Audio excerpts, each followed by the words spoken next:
properties and application of compounds containing hydrogen bonding. So hydrogen bonding, the compounds which contain hydrogen bonding, we study their application as well as their properties. क्योंकि हम पहले पढ़ चुके हैं कि hydrogen bonding affects properties and the application of the compounds.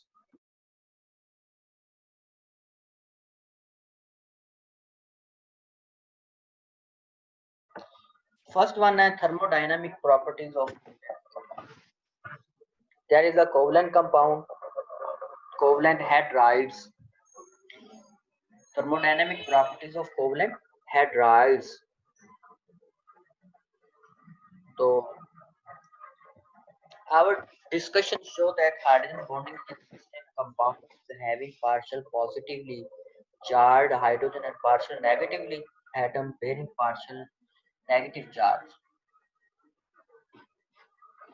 पहले पढ़ चुके हैं कि हाइड्रोजन बॉन्डिंग कंपाउंड में एग्जिस्ट करती है जिसमें हाइड्रोजन के ऊपर पार्शियल पॉजिटिव चार्ज होता है और एक partial negative atom. The hydrogen bonding will be developed in that compound. Obviously, such intermolecular attraction will influence the physical properties like melting point and boiling point. और ये जो hydrogen bonding है ये simple dipole dipole force से कुछ आगे है ये डाइपोल डाइपोल फोर्स है लेकिन इट इज समथिंग एक्स्ट्रा क्योंकि स्मॉल इलेक्ट्रोनेगेटिव एटम जिसमें मैं बताया थे फ्लोरीन है ऑक्सीजन है नाइट्रोजन है they are very small size and they are too much electronegative बहुत इलेक्ट्रोनेगेटिव है तो ये hydrogen bonding is something more than dipole dipole और ये फिजिकल प्रॉपर्टीज को भी इफेक्ट करती है जिसमें मेल्टिंग पॉइंट है बोइलिंग पॉइंट है. तो हमने फिजिकल प्रॉपर्टीज में एक एग्जांपल बड़ी अच्छी पढ़ी थी नोबेल गैसेस की कि नोबेल गैसेस का जो है ना ये प्रॉपर्टीज इंटरमॉलिक्यूलर फोर्सेस होती है ना इंटरमॉलिक्यूलर रिएक्शंस नोबेल गैसेस में किस तरह इनका बॉइलिंग पॉइंट चेंज करती है टॉप टू बॉटम साइज बड़ा होता है पोलराइजेबिलिटी ज्यादा होती है इसका बॉइलिंग पॉइंट बढ़ा देती है. इसी तरह अब हाइड्राइड्स में है अब सेम इसी तरह के एक एग्जांपल हम हाइड्राइड्स में हाइड्रोजन बॉन्डिंग के थ्रू पढ़ते हैं. हाइड्रोजन बॉन्डिंग के थ्रू हाइड्राइड्स हैं group number 4A 5A 6A and 7A. इनका कंपैरिजन पढ़ते हैं 4 5 6 7 ठीक है. इनके हाइड्राइड्स हैं टेबल में हाइड्राइड्स देखेंगे 4 बने हैं कार्बन सिलिकॉन जर्मेनियम टिन ये 4 हाइड्राइड्स हैं. हाइड्राइड्स वो होते हैं किसी भी कंपाउंड के हाइड्रोजन के साथ कंपाउंड को हाइड्राइड कहते हैं. तो ये कार्बन के हाइड्रोजन के साथ कंपाउंड ये हाइड्राइड्स थर्ड फोर्थ ग्रुप के हैं. इस तरह नाइट्रोजन फास्फोरस आर्सेनिक एंटीमनी ये फिफ्थ ग्रुप के हैं. ऑक्सीजन सल्फर सेलेनियम टीलियम ये जो हैं सिक्स्थ ग्रुप के हैं. ये hydrogen fluoride hydrogen chloride hydrogen bromide hydrogen iodide ये जो है सेवंथ ग्रुप के हैं. तो अब इनके बॉइलिंग पॉइंट को कंपेयर करते हैं कि हाइड्रोजन बॉन्डिंग जो है इनके बॉइलिंग पॉइंट पर कैसे इफेक्ट करती है. तो फिगर में हम देख सकते हैं ग्रुप नंबर 4 ये कार्बन है कार्बन सिलिकॉन जर्मेनियम सबसे नीचे लाइन है इसकी ये फोर्थ ग्रुप है. फिफ्थ ग्रुप है नाइट्रोजन उसके बाद ये बॉइलिंग पॉइंट जो है कम हो रहा है फिर बॉइलिंग पॉइंट बढ़ रहा है. इसके बाद सिक्स ग्रुप में भी पहले मैक्सिमम है फिर कम हुआ है फिर बढ़ रहा है. सेवंथ में भी सेवंथ जो फर्स्ट वाला लेकिन सेवंथ का जो है ये अब नॉर्मेलिटी है जब इसको स्टडी करेंगे ये सारी जो है ना देखे ना कि एक ट्रेंड नहीं है. ये जो पहले वाले एलिमेंट्स इनका बॉइलिंग पॉइंट बहुत ज्यादा हाई है पहले तीन का जिसमें नाइट्रोजन है फ्लोरीन और ऑक्सीजन एक हाई है as compare to rest one. ये क्यों है. उसके बाद ये CH4 का सबसे कम है ये क्यों है. तो ये पॉइंट हमने अभी हाइड्रोजन बॉन्डिंग से एक्सप्लेन करनी है कि CH4 का सबसे कम बॉइलिंग पॉइंट है ये क्यों है जबकि इसी ही पीरियड के ये पीरियड वाले एलिमेंट इसी ही पीरियड के नाइट्रोजन फ्लोरीन और ऑक्सीजन का बॉइलिंग पॉइंट जो है सबसे ज्यादा है ये क्यों है. और फिर अगली बात है कि वाटर का जो बॉइलिंग पॉइंट है ये HF से ज्यादा है क्योंकि HF तो ज्यादा इलेक्ट्रोनेगेटिव है जो है water oxygen less electronegative but it's boiling point of water is greater than HF ये क्यों. फिर देखेंगे ये जो फोर्थ ग्रुप वाली सीरीज है fourth group carbon, silicon, germanium, ये जो लाइन है इनका बॉइलिंग पॉइंट दूसरी सीरीज से क्यों कम है, तो ये हमने कंपैरिजन करना है इस ग्राफ, और ये सारा का सारा हाइड्रोजन बॉन्डिंग की वजह से। At look at the boiling point of hydrides of group 4A convinces that it has low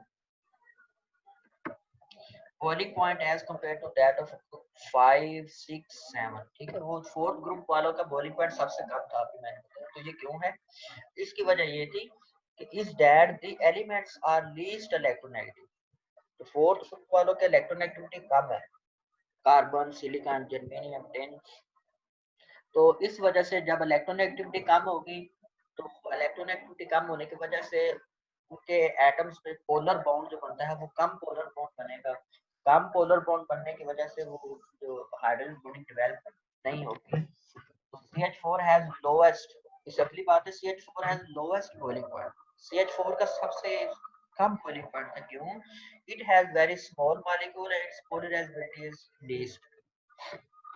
ठीक है, ये बहुत छोटे साइज का मॉलिक्यूल है CH4।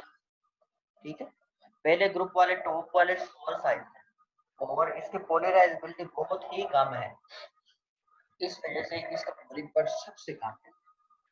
अब तीसरा पॉइंट पढ़ते हैं।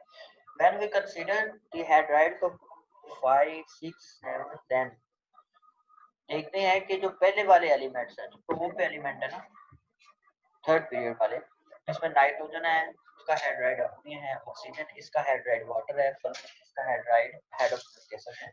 Show maximum boiling point in the respective series, तो इनका बॉइलिंग पॉइंट सबसे ज्यादा है। इसकी वजह ये है the enhanced electronegativity character of nitrogen, oxygen, fluorine. That's why water is a liquid at temperature, but other elements of this like H2S and aqueous gases। ठीक है, ये वाली बात है ना जिसके बात कर रहे हैं, इसका सबसे कम क्यों है, क्योंकि इसके कार्बन के इलेक्ट्रोनेगेटिविटी कम है, स्मॉल साइज है, और इस वजह से इसका बॉइलिंग पॉइंट कम है। अब इनकी बात है, इनका बॉइलिंग पॉइंट हाई क्यों है, इसलिए कि इसमें ऑक्सीजन, फ्लोरीन और नाइट्रोजन आर मोस्ट इलेक्ट्रोनेगेटिव, बहुत ज्यादा इलेक्ट्रोनेगेटिव है। और आप देख सकते हैं कि ऑक्सीजन में बात करें, H2O ये वाटर है, लिक्विड है ना, H2O लिक्विड है। तो बाकी इसके साथ अगले इसके के है ना, ये H2S ये गैस है, ये इसी ग्रुप का है। ऑक्सीजन के पास सल्फर, सल्फर के पास सेलेनियम, तो ये गैस है। तो ये देखें ये क्यों है, due to the hydrogen bonding, इसमें H2O में हाइड्रोजन बॉन्डिंग है और H2S में हाइड्रोजन बॉन्डिंग नहीं है। इससे अगला पॉइंट है, अगला डिफरेंस जो हम ग्राफ में नोट कर रहे हैं वो ये वाला है। It is interesting to know that the boiling point of water seems to be more affected by hydrogen bonding than that of HF. Fluorine are most electronegative than oxygen, so we should expect hydrogen bonding in HF to be stronger than the in water. As a result of boiling point of HF should be higher than of the water. हम जानते हैं कि सबसे ज्यादा productive में electronegativity fluorine की है, और इसके जो हाइड्रोजन बॉन्ड जो बनाने की सलाहियत भी ज्यादा होगी ऑक्सीजन की निस्बत, ऑक्सीजन कम है। लेकिन हमने टेबल में देखा कि वाटर का बॉइलिंग पॉइंट ज्यादा है, फ्लोरीन का कम है। होना तो ये चाहिए था ना, HF की बॉइलिंग पॉइंट ज्यादा होता और H2O का कम होता, इसके पीछे और रीजन है, ये इसलिए लोअर है। However, it is lower and reason is that the fluorine atom can make only one hydrogen bond with the electropositive hydrogen of the neighbor molecule। HF का जो मॉलिक्यूल का हाइड्रोजन है वो सिर्फ करीबी एक कोवलेंट बॉन्ड बना सकते हैं, हाइड्रोजन बॉन्ड बना सकते हैं HF का मॉलिक्यूल, जबकि water can form two bonds per molecule, जबकि वाटर का मॉलिक्यूल दो हाइड्रोजन बॉन्ड बना सकते हैं। नंबर ऑफ हाइड्रोजन बॉन्ड का डिफरेंस है, number of hydrogen bond, HF एक बॉन्ड बनाते हैं जिसमें एक हाइड्रोजन है एक मॉलिक्यूल के अंदर, जबकि वाटर के एक मॉलिक्यूल के अंदर दो हाइड्रोजन है और दो लोन पेयर है, ऑक्सीजन के ऊपर दो लोन पेयर है और हाइड्रोजन पे दो, इसके इसमें दो हाइड्रोजन एटम है। तो इस वजह से it can form two covalent bonds. तो ये एक दो कोवलेंट बॉन्ड बना रहा है, एक वन कोवलेंट बना रहा है, जबकि HF की इलेक्ट्रोनेगेटिविटी ज्यादा है। इन स्पाइट ऑफ दैट, इसके बजाय इसको छोड़ के दो कोवलेंट बॉन्ड होने की वजह से वाटर का जो बॉइलिंग पॉइंट है वो ज्यादा है और HF का बॉइलिंग पॉइंट कम है। क्या आंसर आया कि हाइड्रोजन जो वाटर है इसका बॉइलिंग पॉइंट HF से इसलिए ज्यादा है क्योंकि वाटर जो है दो कोवलेंट हाइड्रोजन बॉन्ड बना सकते हैं, जबकि HF का मॉलिक्यूल सिर्फ एक हाइड्रोजन बॉन्ड बना सकता है। तो greater the number of hydrogen bond more stronger will be the molecule and it's will be the boiling point. अगला जो डिफरेंस प्रोडक्ट टेबल में आप नोट कर सकते हैं, ammonia can form only one hydrogen bond per molecule as it has only one lone. Ammonia का इससे भी कम है ना, फ्लोरीन से कम, क्योंकि वो एक बना सकते हैं। अब अमोनिया और फ्लोरीन का कंपेयर करें तो फ्लोरीन की इलेक्ट्रोनेगेटिविटी ज्यादा है, नाइट्रोजन की इलेक्ट्रोनेगेटिविटी कम है। फ्लोरीन भी एक HF भी एक बॉन्ड बना सकता है, अमोनिया भी एक ही कोवलेंट बॉन्ड बना हाइड्रोजन बॉन्ड बना सकता है। ठीक है, तो क्योंकि इसमें लोन पेयर की तादाद एक है ना, नाइट्रोजन हाइड्रोजन 3 है लेकिन नाइट्रोजन पे लोन पेयर एक है। ठीक है, क्योंकि लोन पेयर इन्फ्लुएंस करता है ना हाइड्रोजन, हम पहले बात की कि जो प्रोटॉन है फ्री क्रिएट करता है इलेक्ट्रिक फील्ड, और जो लोन पेयर होता है मोस्ट इलेक्ट्रोनेगेटिव एटम का, वो उसको इलेक्ट्रॉन पेयर डोनेट करता है, तो कोऑर्डिनेट कोवलेंट बॉन्ड डेवलप होता है, इसको डॉटेड लाइन से रिप्रेजेंट करते हैं। तो इसमें लोन पेयर एक है तो इसमें एक ही जो है वो बॉन्ड बन सकता है। तो दोनों में बॉन्ड तो एक एक है, लेकिन इलेक्ट्रोनेगेटिविटी फ्लोरीन की ज्यादा है, नाइट्रोजन की कम है, इसलिए फ्लो HF का बॉइलिंग पॉइंट ज्यादा है अमोनिया के। The boiling point of HBr is slightly higher than that of HCl। अब ये कोई नया कोई डिफरेंस नोट हुआ टेबल में, हम देखते हैं कि HBr का बॉइलिंग पॉइंट HCl से थोड़ा सा ज्यादा है। HBr का बॉइलिंग पॉइंट HCl से थोड़ा सा ज्यादा है, तो it means that chlorine is electronegative enough to form hydrogen bond। Sometimes it is thought that HF has a strong dipole-dipole interaction, but in reality it is a borderline case। ठीक है, एक जो फ्लोरीन का जो status है वो border line है, ये स्ट्रॉन्ग और वीक के बिटवीन है, ना ये स्ट्रॉन्ग बॉन्ड बनाती है ना वीक बॉन्ड बनाती है। इन हाइड्राइड तो फोर्थ पीरियड वाले जो हाइड्राइड है, फोर्थ पीरियड में ये आते हैं, थर्ड पीरियड वाले वो कार्बन, नाइट्रोजन, ऑक्सीजन और फ्लोरीन है। और फोर्थ पीरियड में, पीरियड की बात कर रहा हूँ, पीरियड में सीधी लाइनें होती है ना पीरियोडिक टेबल में, हॉरिजॉन्टल रो उसकी बात कर रहा हूँ, तो फोर्थ है। इसमें जर्मेनियम, आर्सेनिक, सेलेनियम और HBr greater boiling point than that of third period due to greater size and enhance polarisability. ठीक है, ये देखा ना पीरियोडिक टेबल में अगर चलें तो ये हमने फिगर में एक और जो डिफरेंस नोट किया, ये है फोर्थ पीरियड, ये सीधी लाइन है, सेलेनियम है इसमें, ये आ गया और ये जर्मेनियम है। तो ये इनका बॉइलिंग पॉइंट जो फोर्थ पीरियड वाले है ना, इसी लाइन में फोर्थ पीरियड वाला का बॉइलिंग पॉइंट थर्ड पीरियड वालों से ज्यादा है। ठीक है ना, सल्फर क्लोरीन से ज्यादा है, तो क्योंकि इनका साइज बड़ा है, तो हमने पढ़ा था डिपेंड करती है साइज पे भी, जितना ज्यादा क्लाउड का साइज होगा उतनी ज्यादा ज्यादा है कि वो हाइड्रोजन बॉन्डिंग की पॉसिबिलिटी, हाइड्रोजन बॉन्डिंग तो नहीं है लेकिन इसमें पॉलीराइजेबिलिटी का कॉन्सेप्ट, तो जितना बड़ा मॉलिक्यूल होगा उतनी पॉलीराइजेबिलिटी ज्यादा होगी, उसकी वजह से इनका बॉइलिंग पॉइंट जो है इससे ज्यादा है थर्ड वालों से। फोर्थ पीरियड का जो हाइड्राइड है, द थर्ड पीरियड के hydride.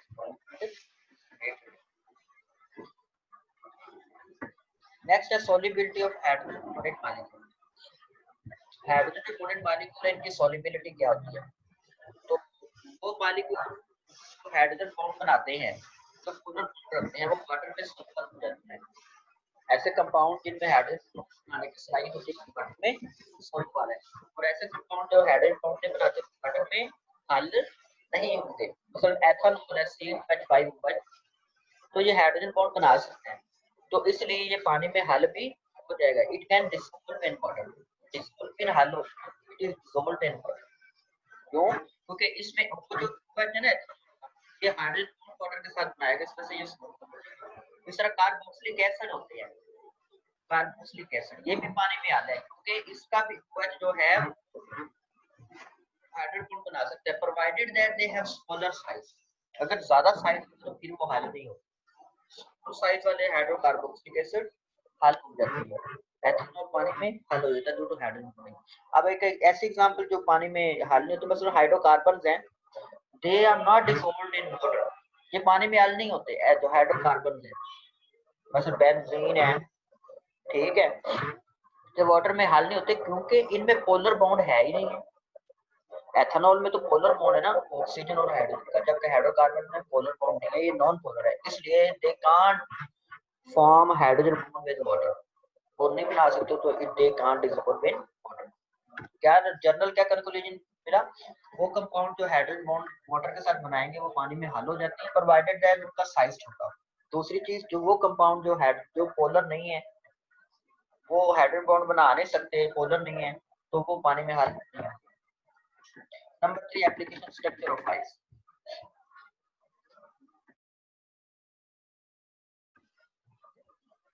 Number 3 the structure of ice.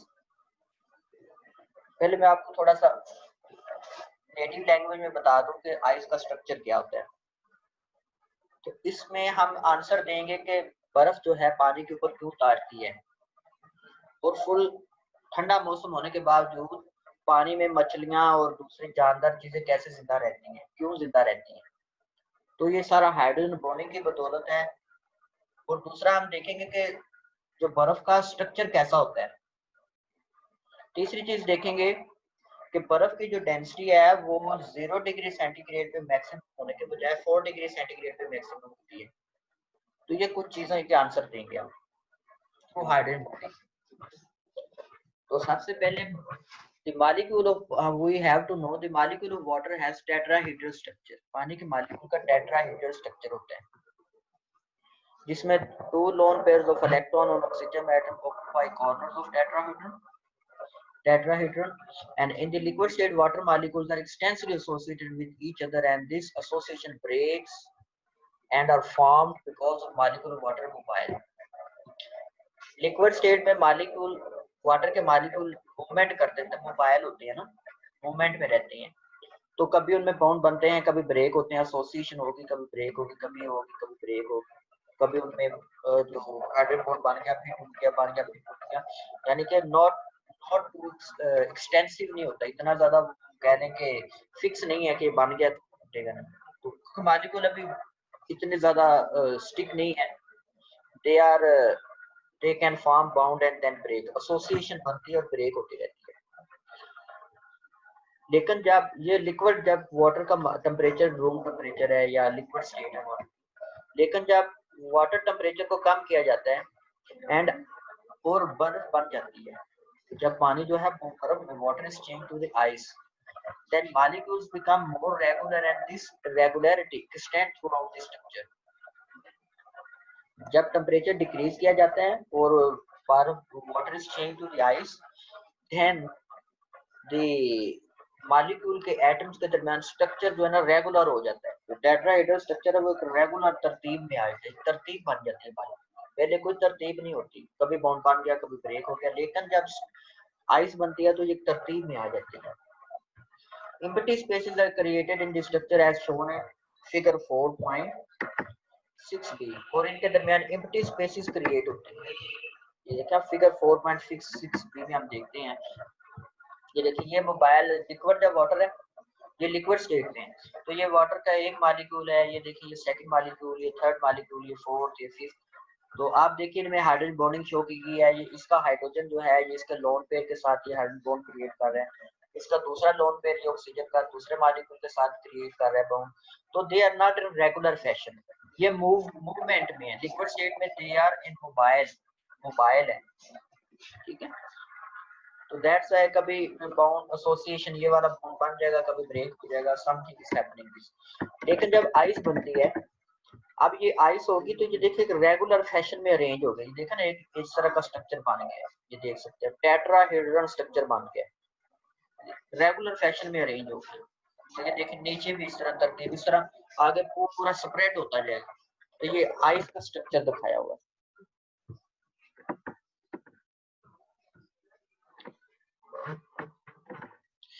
That is why when water freezes, it occupies 9% more space and its density decreases। क्योंकि हमने पढ़ा जब ये रेगुलर अरेंज हो जाती है ना, यहाँ पे ये रेगुलर अरेंजमेंट नहीं है लिक्विड में, लेकिन आइस में रेगुलर अरेंजमेंट होने की वजह से इनके दरमियान खाली स्पेस बन जाती है, ये खाली स्पेस क्रिएट होगी है ना।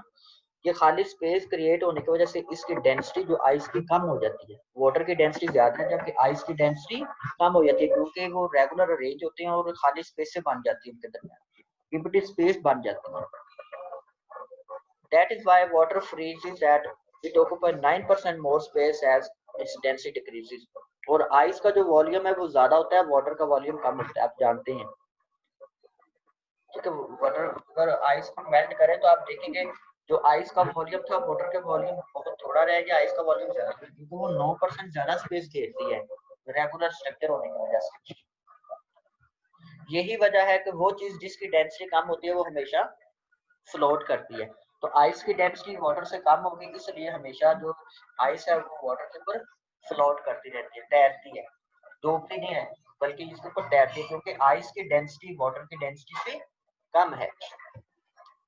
The structure of ice is just like of a diamond because each atom of carbon in the diamond is the center of the tetrahedron, just like the oxygen or water molecule in the ice. The low density of ice The low density of ice than liquid at 0 degree centigrade causes water in ponds and lake to freeze the surface of the downward direction. ठीक है, ऊपर जो आप झीलों, तालाबों या समंदर में जहाँ पानी जम जाता है, बर्फ जमी होती है, तो वो ऊपर वाला पानी जो है 0 डिग्री सेंटीग्रेड, ऊपर जो बर्फ है वो 0 डिग्री सेंटीग्रेड पे जो बर्फ जमी हुई है वो नीचे वाली डायरेक्शन में जो है ना, डाउनवर्ड नीचे वाली जो सरफेस को फ्रीज करने से बचाती है। ठीक है, तो आप इसको देखिएगा। तो as the outer atmosphere become further cold the water and the surface become less dense. तो आइस है, दूसरी चीज आइस जो है वो इंसुलेटर है, इसमें से हीट नहीं पास कर सकती। इसकी वजह से चाहे बाहर जितना भी टेम्परेचर हो, जो आइस के नीचे जो वाटर है वो हमेशा नॉर्मल वाटर रहेगा, नॉर्मल टेम्परेचर रहेगा। इस वजह से मछलियां और जो पौधे वगैरह जो वाटर के अंदर जिंदा रहते हैं और उनको महीनों तक जिंदा रहती है। ठीक है, अगर हाइड्रोजन बॉन्डिंग ना होती तो ये समंदर में जो जिंदा चीजें हैं ये कभी भी इस तरह जिंदा ना रह सकती। ये आइस बनती है, आइस इंसुलेटर होती है, वो नीचे वाले पानी का टेम्परेचर मेंटेन रखती है, नॉर्मल रहती है, इसकी वजह से मछलियां और दूसरे ज्यादा चीजें। फोर्थ है cleaning action of soap and detergents. कपड़े धोना या सोप या डिटर्जेंट्स जो है ये इसका ये क्लीनिंग एक्शन क्या होता है, क्योंकि सोप और डिटर्जेंट्स में दो किस्म के जो होती हैं एक्शंस होते हैं। एक इसमें आधा हिस्सा इसका पोलर होता है और आधा हिस्सा इसका नॉन पोलर होता है। सोप है या डिटर्जेंट का मालिक उसका आधा हिस्सा पोलर है, आधा हिस्सा नॉन पोलर है। जो पोलर हिस्सा होता है वो वाटर में डिप करके वाटर में हल हो जाता है और हाइड्रोजन बॉन्ड बनाता है, और जो नॉन पोलर हिस्सा होता है वो वाटर के आउट ही रहता है, वो वाटर में हल नहीं होता। ठीक है, जिसमें अल्काइल या बेंजाइल प्रोपोर्शन है। इसलिए ये कपड़े वगैरह जो है ना, ये सफाई जो हम डिटर्जेंट्स वगैरह यूज करते हैं, क्लीनिंग एक्शन होता है। But fifth is hydrogen bonding in biological compound and food materials. Biological compound में hydrogen bonding is very important because biological compound में जो भी जिंदा चीजें हैं उनमें हाइड्रोजन बॉन्डिंग पाई जाती है। ठीक है, कोई भी मॉलिक्यूल्स हैं जो लिविंग बॉडीज में है, हमारे लिविंग जानदार सिस्टम में है, उनमें जो भी मॉलिक्यूल्स हैं दे हैव हाइड्रोजन बॉन्डिंग। उनमें प्रोटीन सबसे हैं, तो देखते हैं हर हम प्रोटीन के बगैर no body living thing can be without protein. Fibre भी है। ठीक है, प्रोटीन इज वेरी इंपॉर्टेंट। उस तरह फाइबर भी होता है जो कि हम देख सकते हैं हमारे बालों में, सिल्क में या मसल के अंदर मौजूद है। दे आर लॉन्ग फाइबर क्या होता है, they are long chain of amino acid, they are amino acid होते हैं फाइबर के। प्रोटीन या फाइबर्स में है ये अमीनो एसिड की लंबी लंबी चेनें होती हैं, लंबी लंबी चेन्स होती हैं। ठीक है, ये चेन जो आपस में कोइल्ड होती हैं, जिस तरह कोइल होता है ना, इस तरह घुटने बन लेना। ठीक है, कोयल कर लेना, ये दूसरे देखिए ये कोयल बने हुए हैं, ये बने हुए ऐसे, ये कोयलिंग होगी है, कोयलिंग शुरू होगी। तो ये कोयल करते हैं into a स्पाइरल फॉर्म में। ठीक है ना, ये स्पाइरल फॉर्म में ये कोयल हुए हैं और ये स्पाइरल फॉर्म में। ठीक है, this spiral form is called helix. इसको हम नाम देते हैं, ये स्पाइरल फॉर्म जो बनेंगे ना, coiling of amino acid, coiling of amino acid इन spiral form is known as helix. एक चेन को हम कहेंगे हिलेक्स, ठीक है, HELIX, हिलेक्स नाम देते हैं, ठीक है। हिलेक्स दो किस्म के होते हैं, ये राइट हैंडेड हो सकते हैं या लेफ्ट हैंडेड हो सकते हैं, ठीक है। राइट हैंड अपना दायां हाथ लें और ये जो थंब जब ऊपर खड़ा कर ले तो आप देखेंगे ये आपका राइट हैंड। दूसरा है कि लेफ्ट हैंडेड के चक्कर भी हो सकते हैं, चक्कर लेफ्ट हैंडेड भी दे सकते हैं लेग्स में। अगर आप अपना बायां हाथ लें, अंगूठे को डायरेक्शन जिस सिफत में और उंगलियां जो आपकी हैं वो शो कर रही होंगी द टर्न ऑफ द हिलेक्स, हिलेक्स की टर्न, तो ये लेफ्ट हैंडेड राइट हैंड। अगर राइट हैंडेड की बात करें तो मॉलिक्यूल्स लाइक NH, और क्योंकि अमीनो एसिड्स हैं, अमीनो में NH भी होता है और C डबल बॉन्ड होता है, इसलिए इसको अमीनो एसिड कहते हैं। They are vertically adjacent to one another. They are linked through head and bone.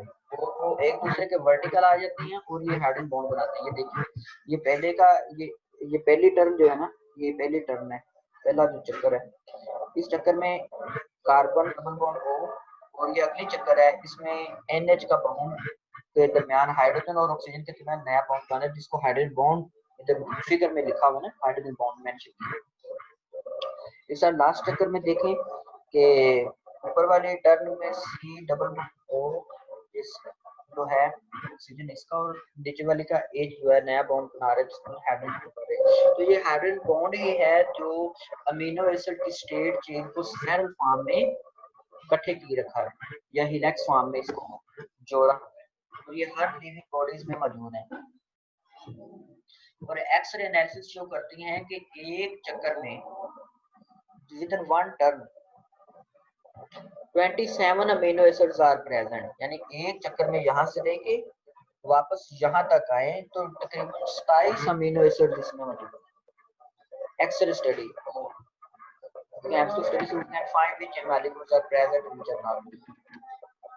अब इसमें हिलेक्स पहले हमने जर्नल पढ़ा, अब हम एग्जांपल देखते हैं डीऑक्सी रिबोन्यूक्लिक एसिड, DNA का स्ट्रक्चर। DNA का structure also is a helical shape, ये स्फेरिकल होता है, सेम जिस तरह स्पाइरल बनता है, जिस तरह हमने वो कोयल बिल्कुल सेम जो हमने नीचे पढ़ा है वैसे ही, लेकिन ये दो स्ट्रैंड होती है इसमें।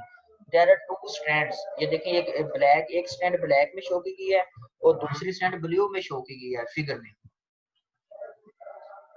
और इनका एक्सिस कॉमन है, ये नीचे जो लंबी लाइन नजर आ रही है ना ब्लैक सी, ये is the axis of four strand. तो इन दिस वे डबल हिलेक्स, इसको डबल हिलेक्स कहते हैं। और ये आपस में पहली हिलेक्स और दूसरी हिलेक्स आपस में हाइड्रोजन बॉन्ड से मिले हुए हैं, ठीक है। ये हाइड्रोजन बॉन्ड्स जो पहली हिलेक्स और पहली टर्न और दूसरी टर्न को आपस में हाइड्रोजन बॉन्ड जोड़े हुए हैं। ये देखिए ना, C ट्रिपल बॉन्ड G, ठीक है, A डबल डबल बॉन्ड, ये दो लाइनें और T नजर आ रही है, हाइड्रोजन बॉन्ड है, ठीक है। तो ये इनको आपस में हाइड्रोजन ही है जो प्रोटीन का स्ट्रक्चर मेंटेन किया होता है। हमारे जिस्म में लिविंग बॉडीज में जो प्रोटीन का है, फाइबर का है, या जो भी कहते हैं प्रोटीन है, फाइबर्स हैं, इसमें अमीनो एसिड का जो स्ट्रक्चर बना हुआ है वो सिर्फ और सिर्फ हाइड्रोजन बॉन्डिंग की वजह से मेंटेन है। अगर ये ना होती तो हमारी बॉडी एग्जिस्ट ही ना करती। This is a importance of hydrogen bonding, इतनी ज्यादा अहमियत है। The food materials of carbohydrates and glucose, fructose, sucrose, they are all OH in which they are responsible hydrogen enzyme, ठीक है। फूड मटेरियल में देख लें, जिनमें ग्लूकोज, फ्रक्टोज और सक्रोज होता है, सब में OH ग्रुप होता है ना, जिसमें OH ग्रुप आ गया वो हाइड्रोजन बॉन्डिंग देगा, वो भी हाइड्रोजन बॉन्डिंग की वजह से देते हैं। तो these are some examples in our living things। इसमें बड़ी अहम एग्जांपल है प्रोटीन का बनना, प्रोटीन का स्ट्रक्चर पढ़ा, ठीक है, इट्स वेरी इंपॉर्टेंट। नंबर 6 है hydrogen bonding in paints, dyes and textile materials. आप पेंट करते हैं, पेंट दीवार के ऊपर जम जाता है, क्यों जम जाता है? क्योंकि हाइड्रोजन बॉन्डिंग, पेंट एडहेसिव होता है, एडहेसिव रिएक्शन देता है, एडहेसिव होता है पेंट का और मुख्तलिफ चीजों के दरमियान जो फोर्स ऑफ अट्रैक्शन बनती है पेंट की और दीवार के दरमियान एडहेसिव है, तो एडहेसिव रिएक्शन देता है। तो एडहेसिव रिएक्शन देता है due to the hydrogen bonding, जो हाइड्रोजन बॉन्डिंग, ठीक है। इस तरह ग्लू है, ग्लू आप देखते हैं या होने को देखें, दे आर वेरी स्टिक। उंगली पे रख के ना, उंगली रख के थोड़ा सा उंगली छोड़ेंगे तो आपको लगेगा चिपका चिपका सा, क्यों चिपका चिपका होता है? Due to the hydrogen bonding. ये भी हाइड्रोजन बॉन्डिंग है, जिसमें हनी जो है आपकी उंगली के साथ वो हाइड्रोजन बॉन्ड बना लेगा। जैसे ही उंगली खोलेंगे तो आप देखेंगे आधा इधर चिपक गया, आधा आपकी दूसरी साइड पे चिपक गया, उंगली पे चिपक गया, फिंगर पे, because of hydrogen bonding. They are sticky, इसको बोलते हैं sticky. They are sticky substances, stick कर जाते हैं क्योंकि वो जब भी जहां भी गिरेंगे हाइड्रोजन बॉन्ड बना लेते हैं। ठीक है, इसके अलावा पेंट भी हो गया, डाइज हैं, रंग वगैरह भी हाइड्रोजन बॉन्डिंग की वजह से जम जाती हैं। इस तरह टेक्सटाइल मटेरियल में है, कॉटन हैं, फाइबर है, ठीक है, ठीक है, कपड़े वगैरह जो हैं, सिल्क है, सिंथेटिक फाइबर हैं, ये सारे हाइड्रोजन बॉन्डिंग इनमें एग्जिस्ट करती है। तो हाइड्रोजन बॉन्डिंग है the vital importance in the thread making material. जो धागे वाली जितनी भी चीजें बनती है ना, धागे वाले जितने भी धागे में जो कॉटन होती है उसमें वो धागा क्यों बनता है, इसमें हाइड्रोजन बॉन्डिंग की वजह से स्टिक कर जाते हैं जो धागा बनता है। ठीक है, तो that's very important. The hydrogen bonding is responsible for the rigidity and tensor strength. अब जो धागा जब बन जाता है तो वो बहुत ज्यादा मजबूत होता है, खींचे तो टूटता नहीं है। वो क्यों होता है, उसमें हाइड्रोजन बॉन्डिंग उसमें बन जाता है। ठीक है, क्योंकि उसमें जो भी मटेरियल्स है होते हैं वो हाइड्रोजन बॉन्ड देते हैं, और हाइड्रोजन बॉन्डिंग की वजह से कॉटन का मटेरियल जो हार्ड हो जाता है, स्टिक हो जाता है। ठीक है, तो these are some daily examples of hydrogen bonding